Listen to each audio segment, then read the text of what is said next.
자, 오늘 우리에게 주시는 하나님의 말씀은 고린도전서 3장 5에서 9절까지 말씀입니다. 고린도전서 3장 5에서 9절까지 말씀 우리 함께 읽도록 하겠습니다. 5절부터 읽습니다. 시작. 그런즉 아볼로는 무엇이며 바울은 무엇이냐? 그들은 주께서 각각 주신 대로 너희로 하여금 믿게 한 사역자들이니라. 나는 심었고 아볼로는 물을 주었으되 오직 하나님께서 자라나게 하셨나니 그런즉 심는 이나 물주는 이는 아무것도 아니로되 오직 자라게 하시는 이는 하나님뿐이시니라. 심는 이와 물주는 이는 한 가지나 각각 자기가 일한 대로 자기의 상을 받으리라. 우리는 하나님의 동역자들이요 너희는 하나님의 밭이요 하나님의 집이니라. 아멘. 자, 우리 예수님을 믿으면 천국에 간다는 사실을 모르는 사람은 아무도 없습니다. 예수님을 믿으면 천국에 가고 예수님을 믿지 않으면 지옥에 간다는 이야기만큼 기독교의 복음을 명확하게 집약한 그런 말도 없는 것 같습니다. 여기에 하나 덧붙이면 우리가 믿는 것도 우리가 천국에 가는 것도 우리의 공로가 아니라 하나님의 인도하심이요 하나님께서 우리를 대신해서 십자가의 고난을 당하셨기 때문에 그것을 믿어야 한다는 것도 포함된다라는 것을 우리는 알아야 할 것입니다. 그러나 이것은 기독교의 핵심 진리는 맞는데 또 기독교의 전부는 아닌 것 같아요. 참으로 많은 우리 성도들이 예수님을 믿으면 천국에 간다는 사실을 깨닫고 난 다음에는 조금씩 쉽게 살아가려고 노력하는 것 같습니다. 예수님을 믿고 천국에 갈 것을 확신한 다음부터는 배짱으로 휴가를 보내는 듯이 인생을 살아가는 사람들이 많이 있다는 것이에요. 지난주 말씀에도 함께 나누어 보았지만 이렇게 거저받은 구원에 대해서 별 생각 없이 살다 보면 하나님께서 원하시지 않는 것들도 그냥 지나치며 살아가게 되는 것이죠. 하지만 이런 것들은 결국 나비 효과가 되어서 때론 환난과 때로는 고통과 때로는 후회를 통해 하나님의 뜻을 깨닫게 될 날이 오게 된다는 겁니다. 그렇기 때문에 구원받은 하나님의 백성들은 이 세상의 유혹거리들을 물리치고 하나님의 백성으로서의 거룩한 삶을 살아가기 위해서 최선을 다해서 노력하며 살아가야 한다는 것이에요. 그런데 이런 생각들을 불신시키는 또 그런 생각들이 우리에게 분명히 있습니다. 이런 식으로 예수님을 믿는 것은 싫다라는 어떤 반항적인 그런 마음이라는 것이죠. 하나님께서 멸망 속에 있던 우리들을 구원하셨으면은 끝까지 책임져야지 또 뭐 잘하면은 상을 주고 잘못하면은 또 벌을 준다는 것이 뭐 이게 말이 됩니까라는 그런 그 의견들이에요. 뭐 예전에 어머니 왜 저를 낳으셨습니까? 차라리 낳지 말지라고 하는 사춘기 자녀들의 이 절규와 같이 신앙의 사춘기에 있는 분들이 많이 있다는 것입니다. 오늘 이렇게 구원받은 성도들에게 조금은 민감한 주제인 이 상급에 대해서 여러분들과 말씀을 나누어 보려고 합니다. 뭐 상급이라 하니까 좀 와닿지가 않죠, 그죠? 그래서 영어 성경에 보면은 그 영어 성경 단어를 리워드라는 단어를 썼어요. 그래서 즉 보상이라는 단어를 오늘은 한번 사용해 보려고 합니다. 성경을 보면 하나님께서 잘 믿는 사람에게는 상을 주고 그렇지 않는 사람에게 벌을 주는 그런 하나님으로 우리에게 이렇게 인식될 때가 많습니다. 이 구약의 열왕기 역대기를 보면 하나님을 잘 믿는 왕들에게는 많은 축복을 주지 않습니까? 그죠? 그렇지만 우상을 섬기는 이방신을 섬기는 그런 왕들에게는 하나님께서 가차없이 대하는 모습들을 우리가 볼 수 있습니다. 더 나아가서 우상을 섬기는 이방인들은 한 명도 남기지 말고 모두 죽이라고 지시하는 하나님의 모습은 어떤 면에서는 이런 그런 것들을 대면한다고 할 수 있어요. 그렇다면 하나님께서는 왜 이렇게 상급, 즉 보상이라는 보상과 벌을 우리에게 주시는 것일까? 어떤 면에서는 하나님께서는 왜 이렇게 이분법적인 모습을 통해서 하나님의 택하신 백성들에게 대하고 있는 것일까라는 생각을 해봅니다. 하나님은 정말 피도 눈물도 없는 법으로 자신의 백성들을 다스리는 그런 매정한 분이실까라는 것이에요. 하나님께서는 왜 우리에게 보상이라는 것을 통해서 우리를 컨트롤하듯이 우리에게 보이는 것일까? 먼저 우리는 하나님의 상급, 즉 보상이라는 것에 대한 의미를 한 번 더 확인해 볼 필요가 있는 것 같습니다. 첫 번째로 이 하나님의 보상에는 들못이 단계가 있다는 것이에요. 좀 덜 받고 더 받고라는 단계가 분명히 있다는 것입니다. 고린도후서 5장 10절 말씀을 한번 읽어드리겠습니다. 이는 우리가 반드시 그리스도의 심판대 앞에 나타나게 되어 각각 선악간에 그 몸으로 행한 것을 따라 받으려 함이라라고 말씀을 하거든요. 이 말씀을 보면 예수님을 믿으면 천국 가는데 그곳에도 상급의 차이가, 보상의 차이가 분명히 있다라고 우리에게 말씀하시는 부분이에요. 각각 선악간에 그의 몸으로 행한 것들을 따라 받는다라는 말이 바로 그 말씀인 것입니다. 여러분 이런 말 들어보셨지 않습니까? 제가 어릴 적만 해도 이 부흥사님들이 부흥회를 할 때 항상 이런 말씀을 하셨습니다.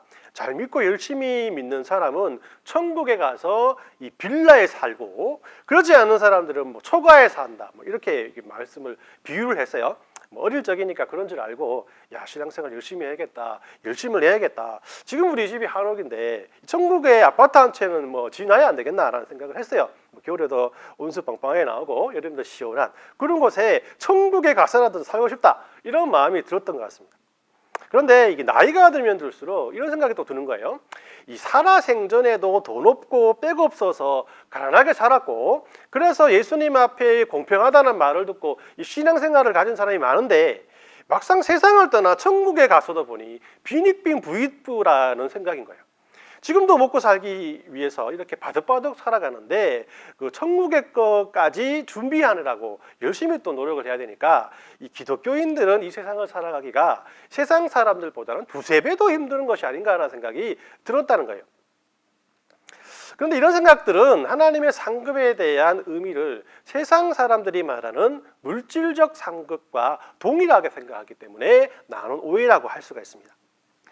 이 신약의 예수님은 어떤 분이셨습니까? 바로 이 세상에서 물질적으로 차별당하는 사람들을 찾아가셔서 그의 마음을 어루만지신 분이 바로 우리 예수님이셨잖아요. 직업적으로도 차별당하고 몸에 장애를 가진 사람들, 그리고 여자라서 천대받던 가난하고 소외된 사람들을 마음에 품으신 분이 예수님이신데 어찌 천국에서 또 똑같은 차별을 하시겠냐라는 것이에요. 그렇기 때문에 하나님의 상급에는 단계가 있다는 것은 앞에서도 말씀드렸지만은 구원받은 우리들에게 막 살면 안 된다고, 하나님의 자녀로서 품위를 가지고 살아야 한다는 것을 깨닫게 하기 위해 사용하신 예수님의 훈육 방법이라는 말씀을 여러분들에게 드리고 싶습니다. 그러면 좀 더 궁금한 거 있지 않습니까? 그러면 천국에 가서도 우리는 차별을 받는가? 네, 차별을 받습니다. 차별이라는 것 말하기보다는 차등이라고 말을 할 수 있어요. 그러나 분명한 것은 그 보상이 세상의 것들과는 다르다는 겁니다. 이 세상의 열심으로 천국에 나의 맨션이 지어지는 것이 아니고, 내가 어떻게 살아가는가에 따라서 천국 가서 나의 차가 티코에서 람보르기니로 바뀐다는 것은 결코 아니라는 사실입니다. 저는 천국의 상급은 하나님과의 관계로 연결을 지어 봅니다. 어떤 이렇게 멋진 유명한 파티에 여러분들이 초대받았다고 생각해 보십시오. 초대받는 그 자체가 모든 사람들의 두려움과 부러움과 시기질투를 받는 그런 파티라고 생각해 보십시오. 초대장을 가지고 입구에 들어갔는데 거기에 자신을 초대한 그 사람이 초대를 받는 사람들을 환영하러 그 앞에 나와 있습니다. 만약 여러분들이 초대한 그 사람들과 많이 만나고 대화도 많이 하고 모든 것을 서로 알고 지내던 친근한 사람이었다면 그 파티는 얼마나 자연스럽고 편하겠습니까? 그죠? 하지만 초대받는 사람과 많이 만나지도 않고 겨우 이름만 알고 그분이 무슨 일을 했는지만 대충 알고 뭐 한번 진중한 그런 대화도 나눠보지 않았던 사람이라면 초대한 사람이 반갑게 그를 허그하고 악수로 대하겠지만 얼마나 좀 썰렁하겠냐라는 것이죠. 천국의 상급은 이와 비슷하다라고 저는 생각합니다. 이 세상에서 예수님과 함께 동행했던 사람들은 천국은 변함없는 하나님과 함께하는 영원한 시간이 될 것입니다. 하지만 그렇지 않는 사람은 조금은 불편한, 그러나 그 불편함이 하나님께 함께하지 않았던 자신의 신앙생활에 뼈저리게 후회되는 그런 상태의 연속이 아닐까. 이 차별이 바로 분명 천국에는 존재한다라는 사실입니다. 그러나 여러분들 염려하지 마십시오. 후자의 사람이 될지라도 여러분 염려하지 마십시오. 우리들을 천국으로 초대해 주신 하나님은 썰렁하게 하나님 앞에서 썰렁한 모습으로 하나님을 대하는, 그렇게 놔두는 분이 아니시다라는 것입니다. 천국의 파티는 하나님이 주인공이시고 그분과 함께하는 영원한 시간이기 때문이죠. 우리는 그 속에서 더욱더 하나님을 깊이 알아가게 될 것이고 이런 하나님과의 진정한 동행이 영원토록 지속될 것이 바로 천국이라는 사실을 우리는 분명히 믿고 의지해야 할 것입니다. 다시 한번 말씀드립니다. 천국의 상급이 이렇게 차등이 있다는 것을 통해서 우리는 우리들의 신앙이 성숙되어지기를 원하시는 하나님의 마음을 알 수 있다는 것입니다. 그렇다면 두 번째로 하나님의 상급은 우리들의 신앙이 성숙되게 하는 하나님의 도구로 사용된다라는 것을 이 말씀을 통해서 알 수 있다는 것이죠. 부모님이 아이들의 생활을 잘 다스리기 위해서 사용하는 흔한 이 방법들이 있습니다. 그죠? 채찍과 당근 아니겠습니까? 그죠? 때로는 아이들을 혼내야 할 때도 있겠습니다만은 또 계속 혼내기만 하면은 안 되죠. 그죠? 때로는 당근을 주면서 다이르기도 해야 됩니다. 하나님이 성도에게 성숙을 요구할 때도 바로 이러한 방법을 사용하신다라는 것이에요. 우리가 꼭 해야 할 일이고 우리에게 복된 일임을 분간하게 하시려고 하나님께서는 보상이라는 긍정적인 방법을 사용하신다라는 겁니다. 신학이 성숙되어지는 것이 우리에게 복이기 때문에 하나님은 우리에게 그 수준에 올라서기를 간절히 바라고 그러한 보상을 우리들에게 제시하는 거예요. 이것은 곧 이 공부가 얼마나 필요하고 중요한 것인가를 아이들이 모르니까 자녀들이 열심을 내도록 보상을 제시하는 우리들의 모습과 비슷하다는 겁니다. 이게 그렇게 좋은 교육 방법이 아니다라는 연구 결과가 나왔지 않습니까? 그죠? 그럼에도 불구하고 저와 여러분들은 이런 보상을 통해서 여러분 자라왔지 않습니까? 그리고 암암리에 또 그렇게 우리가 아이들을 키우고 있지 않습니까? 이번에 10등 안에 들면 게임기 사줄게, 그죠? 용돈 올려줄게, 여행 보내줄게, 이런 사탕 발림이 게으르고 머리 나쁜 저와 여러분들을 책상 위에 앉게 했고, 그죠? 또 PC방에 가려던 발길을 독서실로 옮기게 했지 않습니까? 그때는 몰랐는데 지금 부모가 되어서 당시 나에게 보상을 제시했던 이 부모님의 마음을 조금은 알게 된 것 같아요. 부모님이 말은 이렇게 하시지만은 아이들에게 게임기를 사주기 위해서 용돈을 주시기 위해서 우리들에게 공부를 시켰겠습니까? 부모의 목적은 게임기 사주는 데 있지 않고 자녀가 공부를 잘해서 훌륭한 사람이 되는 것에 있다는 것이에요. 하나님께서 우리에게 축복을 명하신 것은 하나님의 목적이 우리들에게 축복을 주기 위한 것이 아니라 우리들의 믿음이 성숙해지는 것을 원하시는 하나님의 마음이 있었기 때문이라는 겁니다. 오늘 읽은 본문은 하나님께서 왜 보상을 우리들에게 제시하는가에 대해서 잘 살펴볼 수 있는 성경 중에 하나인 것 같아요. 사도 바울은 고린도 교회에 문제가 많이 있어서 이 고린도 전후서를 쓰게 됐지 않습니까? 교회는 크고 성도도 많았지만 그 가운데 성도들 간에 싸움이 있었기 때문이에요.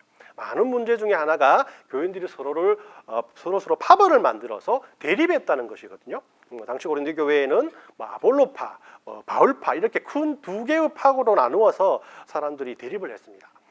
이 고린도 교회에도 경력과 학벌로 사람들을 판단하는 사람들이 분명히 있었다는 것이고, 그죠? 학교나 회사나 직급이나 연봉 같은 것들이 사람을 판단하는 기준이 되었던 그런 공동체였다라는 것입니다. 내가 아볼로와 얼마나 친한 줄 아는가? 이렇게 베드로가 나를 얼마나 아끼는 줄 아는가? 내가 바울이 개척할 때 함께했던 사람이야. 이런 식으로 자기의 위치를 확인했다는 겁니다. 자신의 잘났음을 증명하기 위해 종종 쓰는 방법이 바로 자기 자랑 아니겠습니까? 그죠? 그래서 이것으로 자신의 위치를 확인하려고 그런 삶을 살려고 노력했던 사람들이 함께 모였던 것이었던 겁니다. 그런데 이런 고린도 교회 사람들에게 바울은 9절 말씀을 통해서 이렇게 말씀하십니다. 9절 말씀 보니까 우리는 하나님의 동역자들이요 너희는 하나님의 밭이요 하나님의 집이니라 라고 말하는 거예요. 여러분들 예를 들어서 아버지가 아들을 사랑해서 아들이 결혼할 때 좋은 집을 지어주려고 제일 가는 그 설계사와 건축자를 불러놓고 집을 설계하고 건축을 했습니다. 제가 참 해주고 싶은 그런 것인데 과연 어떻게 될까 모르겠네요. 그런데 아들은 아버지가 사랑으로 집을 지어줬다는 사실을 잊고 유명한 건축가와 악수하는 모습 사진을 찍어 다니면서 만나는 사람마다 자랑하고 다닌다는 거예요. 아버지의 마음을 전혀 모르는 처사라고 할 수 있지 않습니까? 자녀들의 성적을 위해서 대학 교수들을 과외 선생으로 초빙을 했어요. 그래서 국영수 과목의 모든 전공 교수들을 불러서 비싼 수업료를 지불했습니다. 이때 자녀가 교수들을 먹여 살리기 위해서 존재하는 것일까요? 그렇지 않지 않습니까? 교수들이 자녀를 지키기 위해서, 가르치기 위해서 존재하는 것이 아니겠냐라는 것이에요. 그래서 9절 말씀을 이렇게 말씀합니다. 다시 한번 말씀드릴게요. 우리는 하나님의 동력자들이요 너희는 하나님의 밭이요 아버지의 집이니라라고 말합니다. 더 소중한 사람이 누구냐? 바울이냐? 아볼로냐? 아니면 고린도 교인들이냐? 하나님이 하나님의 교회를 짓게 하셨는데 짓게 하신 하나님을 생각하지 아니하고 누가 함께 했냐? 누가 먼저 왔냐를 먼저 생각하면 안 된다라는 것이에요. 하나님이 우리를 상 주실 수 있는 수준으로 만들고 골고루 성장시키기 위해서 얼마나 많은 가정교사와 같은 도움의 손길을 우리에게 주시고 또 물질을 더해 주시고 여러분들에게 기회를 주셨습니까? 우리는 그것을 축복이라고 하지 않습니까? 보상이라고 하지 않습니까?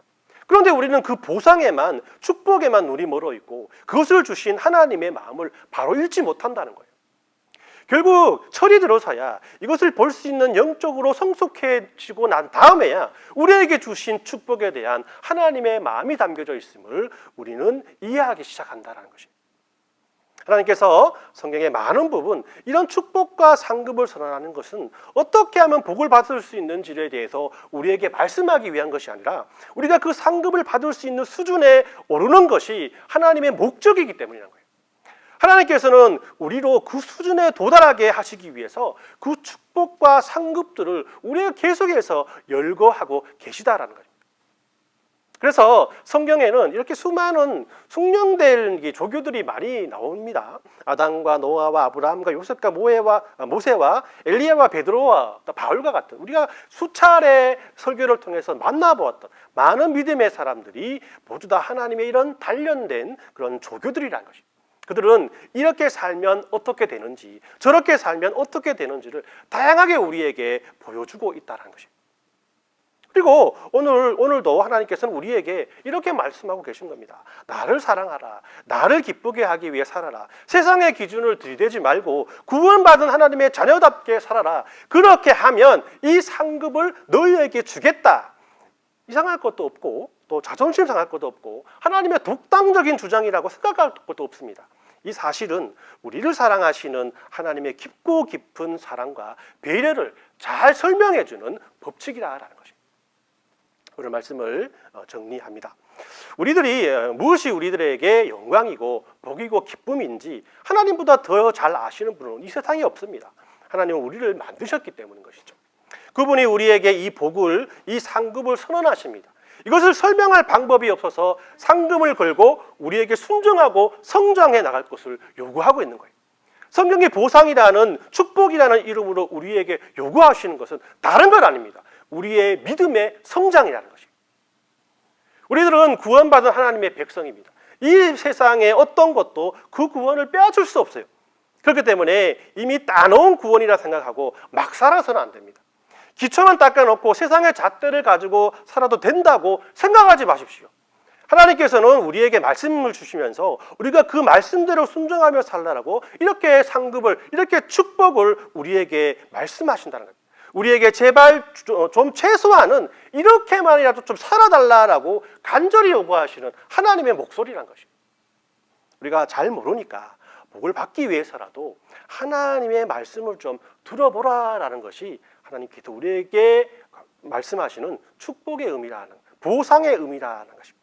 이를 먼저 그의 나라와 그의 의를 구하라. 그래 이 모든 것들을 너에게 더하시리라는 말씀은 잘 아시지 않습니까? 얼마나 축복된 말씀이고 복된 말씀입니까?